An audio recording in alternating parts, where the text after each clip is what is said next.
जब मैं आपका प्रवचन सुनता हूं तो न जाने क्यों उसके प्रेम संगीत में खो जाता हूं। मुझे लगता है कि आप सितार बजा रहे हैं और मैं तबला बजा रहा हूं। कभी लगता है कि मैं तानपूरा बजा रहा हूं और आप तान लगा रहे हैं। प्रभु, मुझे यह क्या हो गया है? कृपा कर मुझे थामे। थामे? धक्का देंगे? ऐसी शुभ घड़ी आ गई, तुम कहते हो कृपा कर थामे। यही तो मैं चाहता हूं कि सभी को हो जो तुम्हें हुआ है। ये जो मैं कह रहा हूं ये शब्द नहीं, संगीत ही है। और इसे अगर तुम सुनना चाहते हो तो सुनने की जो श्रेष्ठतम व्यवस्था है वो यही कि तुम भी मेरे संगीत में सहभागी हो जाओ। मेरी इस लय में तुम भी तानपूरा तो बजाओ कम से कम। तुम ऐसे दूर दूर खड़े न रह जाओ। तुम इस ऑर्केस्ट्रा में अंग बन जाओ, तभी तुम समझ पाओगे। शुभ हो रहा है, सौभाग्य की घटना घट रही है। तुम डरो मत। दो तबले पर ताल, बजाओ तानपूरा, साथ मेरे गाओ, साथ मेरे नाचो। इसी नृत्य में तुम खो जाओगे। इसी खोने से तुम्हारा वास्तविक होना शुरू होगा। इसी नृत्य में तुम विसर्जित हो जाओगे। तुम्हारी सीमाएं असीम में डूब जाएंगी। अचानक तुम पहली दफा जागोगे और पाओगे कि तुम कौन हो। इसी खो जाने में नींद टूटेगी, जागरण होगा और तुम कहते हो प्रभु थामे। समझ रहा हूं तुम्हारी अड़चन भी, तुम्हारे प्रश्न को भी समझ रहा हूं, क्योंकि जब कोई ऐसा डूबने लगता तो घबराहट स्वाभाविक होती कि क्या हो रहा, कहीं मैं पागल तो नहीं हुआ जा रहा। यहां कैसी वीणा और कैसा तबला, पूछने में भी तुम डरे होगे। प्रश्न को मैंने कहा तो बहुत लोग हंसे भी, उनको भी लगा ये क्या पागलपन है। तुमको भी लगा होगा क्या पागलपन है, ये मैं कर क्या रहा हूं। यहां सुनने आया हूं कि तबला बजाने, और ये कैसा तानपूरा मैंने साथ लिया। ये कैसी कल्पना में मैं उलझा जा रहा हूं। ये कोई सम्मोहन तो नहीं, ये कोई मन की विक्षिप्तता तो नहीं, ये कैसी लहर मुझ में उठी। मत घबराओ, यही लहर तुम्हें ले जाएगी उस पार। यही लहर नाव बनेगी। इसी लहर पर चढ़ने को कह रहा हूं। चढ़ जाओ इस लहर पर, इस लहर को चूको मत। ये लहर डुबाए तो डूब जाओ, ये उबारे तो उबरो, डुबाए तो डूबो। इस लहर के साथ अपना तादात्म्य कर लो। इस लहर से लड़ो मत, इसके विपरीत तैरो मत, इससे बचने की चेष्टा मत करो।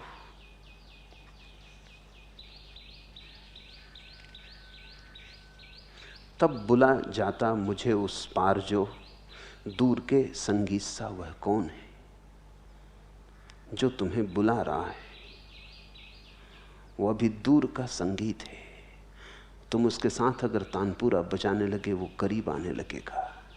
तब बुला जाता मुझे उस पार जो दूर के संगीत सा वह कौन है। अभी दूर है संगीत, सहभागी बनो। एक तो सुनने का ढंग होता है कि सुन रहे हैं तटस्थ भाव से, जिससे कुछ लेना देना नहीं। सुन रहे हैं एक निष्क्रिय अवस्था में, मुर्दे की तरह। कान है तो सुन रहे हैं। एक तो निष्क्रिय सुनना है और एक सक्रिय सुनना है, प्रफुल्लित, आनंदमग्न, नाचते हुए, सहयोग करते हुए। जैसे मैं नहीं बोल रहा हूं, तुम ही बोल रहे हो। जैसे तुम्हारा ही भविष्य बोल रहा है, जैसे तुम्हारे ही भीतर छिपी हुई संभावना बोल रही है। मैं तुम्हारी ही गुनगुनाहट हूं। जो गीत तुम अभी गाए नहीं और गाना है, उसी की तरफ थोड़े से पाठ तुम्हें दे रहा हूं। अभी जो तुम्हें लगेगा तानपूरा है, बजाते बजाते वही तुम्हारी वीणा हो जाएगी।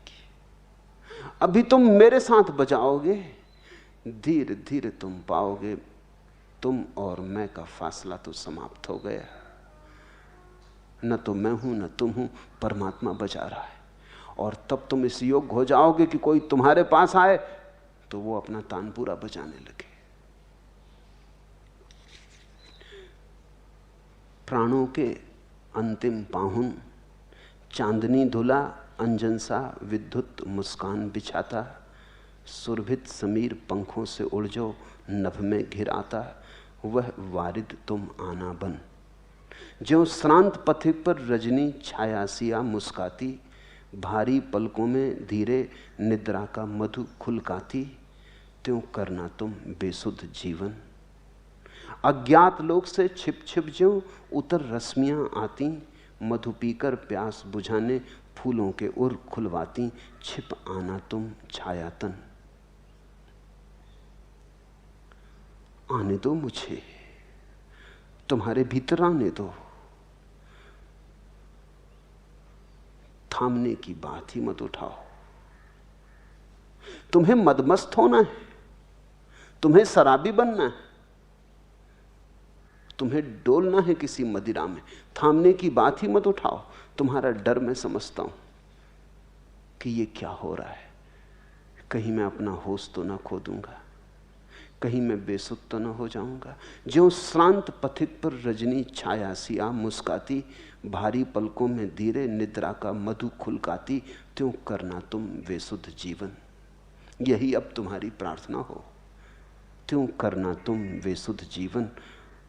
तुम मुझसे कहो कि जल्दी करो, तुम मुझसे कहो कि अब ऐसा भय मुझे ना रहे कि मैं कुछ थाम के रुक जाऊं। तुम मुझसे कहो कि अब मुझे डुबाओ, मुझे बेसुध करो, क्योंकि तुमने जिसे अब तक शुद्ध समझी है वो तो बेसुधी थी, तुमने जिसे अब तक होश समझा है वो तो बेहोशी थी, और तुम जिसे अब तक जागरण समझते थे वो सपनों से ज्यादा नहीं था, वो बड़ी गहन अंधेरी रात और नींद थी। अब ये जो बेसुधी मैं तुम्हें देना चाहता हूं, जो बेहोशी तुम्हें पिलाना चाहता हूं, ये होश का आगमन है। ये तुम्हें बेहोशी लगती है क्योंकि तुम जिसे अब तक होश समझे थे उससे विपरीत है। ये मदिरा ऐसी है जो होश लाती। अज्ञात लोक से छिप छिप ज्यों उतर रश्मियां आती, मधु पीकर प्यास बुझाने फूलों के उर खुलवाती, छिप आना तुम छायातन। तुम मुझे आने दो। तुमने जो कहा है थामे, उसका अर्थ हुआ कि तुम भयभीत हो गए हो। उसका अर्थ हुआ अगर मैं तुम्हारे द्वार पर दस्तक दूंगा तो तुम द्वार ना खोलोगे। उसका अर्थ हुआ कि तुम मुझे पास देख के द्वार बंद कर लोगे। उसका अर्थ हुआ कि तुम पागलपन से घबरा रहे हो। लेकिन ध्यान रखना, धर्म एक अनूठा पागलपन है, ऐसा पागलपन जो बुद्धिमानों की बुद्धियों से बहुत ज्यादा बुद्धिमान है, ऐसा पागलपन जो साधारण बुद्धि से बहुत पार और अतीत है, ऐसा पागलपन जो परमात्मा के निकट ले जाता है। दुनिया में दो तरह के लोग पागल हो जाते, एक तो वे जो बुद्धि से नीचे गिर जाते और एक वे जो बुद्धि के पार निकल जाते। इसलिए आश्चर्य की बात नहीं है कि मनस्विद संतों को पागलों के साथ ही गिनते हैं, दोनों को एबनॉर्मल। मनोविज्ञान की किताबों में तुम संतों के लिए और पागलों के लिए अलग अलग विभाजन ना पाओगे। उनके हिसाब से दो ही तरह के आदमी हैं, नॉर्मल, एबनॉर्मल, साधारण और रुग्ण। साधारण तुम हो, रुग्ण दो तरह के लोग हैं, फिर वो किसी ढंग के हों, चाहे धार्मिक रुग्ण हो, चाहे अधार्मिक हो, चाहे नास्तिक, चाहे आस्तिक, लेकिन एबनॉर्मल है। अभी भी जीसस पे किताबें लिखी जाती पश्चिम में जिनमें दावा किया जाता है कि जीसस पागल थे, न्यूरोटिक थे। अभी हिंदुस्तान में मनोविज्ञान का उतना प्रभाव नहीं है, इसलिए बुद्ध और महावीर, अष्टावक्र अभी बचे। लेकिन ज्यादा दिन ये बात चलेगी नहीं, जल्दी ही हिंदुस्तान के मनोवैज्ञानिक भी हिम्मत जुटा लेंगे, अभी उनकी इतनी हिम्मत भी नहीं है, लेकिन जल्दी हिम्मत जुटा लेंगे। जो जीसस के खिलाफ लिखा जा रहा है वो किसी न किसी दिन महावीर के खिलाफ लिखा जाएगा। और तुम पक्का समझो कि जीसस को पागल सिद्ध करने के लिए उतने प्रमाण नहीं है जिससे ज्यादा प्रमाण महावीर को पागल सिद्ध करने के लिए मिल जाएंगे। तुमने देखा महावीर नग्न खड़े, कम से कम जीसस कपड़े तो पहने, अभी तो पागलपन है। तुमने देखा महावीर अपने बालों को लौंच के उखाड़ते। पागलों का एक खास समूह होता है जो अपने बाल नोच के उखाड़ता है। तुमने पागलों को देखा होगा, तुमने कभी खुद भी देखा होगा, जब तुम पे कभी पागलपन चढ़ता है तो तुम कहते हो बाल नोच लेने का मन होता है। कहावत है कि बाल नोच लेने का मन होता है। स्त्रियों को गुस्सा आ जाता तो बाल नोच लेती किसी पागलपन के क्षण में। बहुत पागल हैं पागलखानों में जो अपना बाल नोच लेते। महावीर अपने बाल नोच लेते थे। केस लुंज। तुम्हारे पास एक गाली है नंगा लुच्चा, वो सबसे पहले महावीर को दी गई थी क्योंकि वो नंगे थे और बाल नोचते थे। नंगा लुच्चा।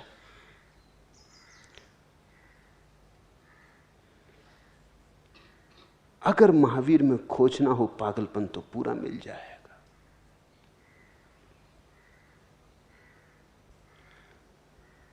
लेकिन मनोवैज्ञानिक अभी कुछ भी नहीं जानते। जो उनका विभाजन है अज्ञान में। यह भी हो सकता है कि एक आदमी शराब के नशे में चल रहा हो, रास्ते पर डमाडोल डगमगाता है, और कोई किसी के प्रेम में मदमस्त होकर चल रहा हो, और कोई किसी प्रार्थना में डोल रहा हो। तीनों राह पर डमाडोल चल रहे हो, पैर जगह पे ना पड़ते हो, समाये ना समाते हो, भीतर की खुशी ऐसी बही जा रही हो। पीछे से तुम तीनों को देखो तो तीनों लगेंगे कि शराबी हैं, क्योंकि जैसा शराबी डमाडोल हो रहा है वैसी ही मीरा भी डमाडोल हो रही है, वैसे ही चैतन्य भी डमाडोल हो रहे हैं। जैसे शराबी गीत गुनगुना रहा है वैसी मीरा भी गीत गुनगुना रही है। पीछे से तुम देखोगे तो तुम्हें दोनों एक जैसे लगेंगे, लेकिन कहाँ मीरा और कहाँ शराबी, कहाँ चैतन्य और कहाँ शराबी। शराबी ने बुद्धि गंवा दी शराब पी के, मीरा ने भी बुद्धि गंवा दी। मीरा कहती सब लोक लाज खोई, कोई और बड़ी शराब पी ली। अंगूरों से बनती है जो शराब, वही तो शराब नहीं, एक और भी शराब है जो प्रभु प्रेम से बनती, वो पी ली, वो भी मदमस्त है। लेकिन मीरा रुग्ण नहीं है। अगर मीरा रुग्ण है तो फिर तुम्हारे स्वास्थ्य की परिभाषाएं गलत हैं, क्योंकि मीरा जैसी मस्त है और आनंदित है। स्वास्थ्य का तो लक्षण ही मस्ती और आनंद होना चाहिए। साधारण जिसको मनोवैज्ञानिक कहते हैं नॉर्मल, वो तो बड़ा अशांत, बेचैन, परेशान, दुखी दिखाई पड़ता है। ये कोई स्वास्थ्य की परिभाषा हुई? ये चिंताग्रस्त लोग, दुखी लोग, परेशान लोग, जिनके जीवन में कभी कोई फूल नहीं खिला, कोई सरगम नहीं फूटा, कोई रसधार नहीं बही, ये स्वस्थ लोग हैं? अगर यही स्वस्थ लोग हैं तो समझदार लोग तो मीरा का पागलपन चुनेंगे। वो चुनने योग्य है। पागलपन सही, नाम से क्या फर्क पड़ता है? गुलाब को तुम क्या नाम देते हो उससे क्या फर्क पड़ता? गुलाब तो गुलाब है, गुलाब तो गुलाब ही रहेगा। तुम गेंदा कहो, इससे क्या फर्क पड़ता है?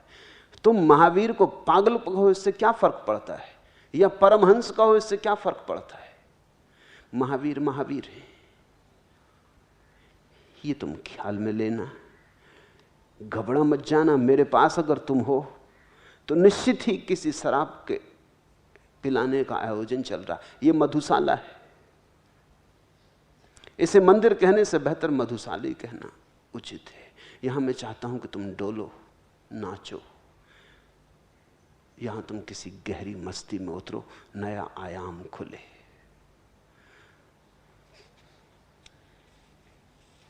दूर दिल से सब कदूरत हो गई है, जीस्त कितनी खूबसूरत हो गई है, थोड़ा पियो मुझे। दूर दिल से सब कदूरत हो गई, सब चिंता फिक्र बेचैनी, अशांति सब दूर हो जाएगी। जीत कितनी खूबसूरत हो गई और जिंदगी बड़ी खूबसूरत हो जाएगी। एक एक फूल में हजार हजार फूल खिलते दिखाई पड़ेंगे। इस कदर सती है, इस कदर सती ही है दुनिया की मसरत, दिल को फिर गम की जरूरत हो गई है। और जब तुम जिंदगी के असली आनंद को जानोगे तो तुम चकित हो जाओगे। तुम पाओगे इस दुनिया के सुख से तो परमात्मा को, परमात्मा के विरह में, परमात्मा के विछोह में पैदा होने वाला दुख बेहतर है। इस दुनिया के सुखों से तो परमात्मा के बिछोह में रोना बेहतर है। इस दुनिया की मुस्कुराहटों से तो परमात्मा के लिए बहे आंसू बेहतर है। इस कदर सती है दुनिया की मसरत, दिल को फिर गम की जरूरत हो गई है। यूं बसी है मुझ में तेरी याद साजन, मेरे मन मंदिर की मूरत हो गई है। तेरी याद ने दिल को चमका दिया, तेरे प्यार से ये सभा सज गई। जवां पर न आया कोई और नाम, तेरा नाम ही रात दिन भज गई। मेरे दिल में सहनाई सी बज गई। इस सहनाई को बजने दो, इस एक तारे को बजने दो, इस तानपूरे को बजने दो। उठने दो तबले पर धुन, नाचो, गाओ, गुनगुनाओ। मेरी दृष्टि में धर्म वही है जो नाचता हुआ है, और दुनिया को एक नाचते हुए परमात्मा की जरूरत है। उदास परमात्मा काम नहीं आया। उदास परमात्मा सच्चा सिद्ध नहीं हुआ, क्योंकि आदमी वैसे ही उदास था और उदास परमात्मा को लेकर बैठ गया। उदास परमात्मा तो लगता है उदास आदमी की ईजाद है, असली परमात्मा नहीं। नाचता, हंसता परमात्मा चाहिए। और जो धर्म हंसी ना दे, और जो धर्म खुशी ना दे, और जो धर्म तुम्हारे जीवन को मुस्कुराहटों से ना भर दे, उत्सव से ना भर दे, उत्साह से ना भर दे, वो धर्म धर्म नहीं है, आत्महत्या है।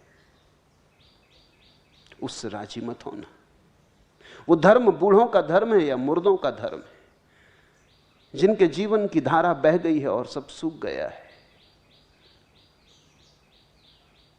धर्म तो जवान चाहिए, धर्म तो युवा चाहिए, धर्म तो छोटे बच्चों जैसा फुलकता, फुदकता, नाचता, आश्चर्य भरा चाहिए। तो मैं यहां तुम्हें उदास और लंबे चेहरे सिखाने को नहीं हूं, और मैं नहीं चाहता कि तुम यहां बड़े गंभीर होकर जीवन को लेने लगो। गंभीरता ही तो तुम्हारी छाती पे पत्थर हो गई। गंभीरता रोग है। हटाओ गंभीरता के पत्थर को।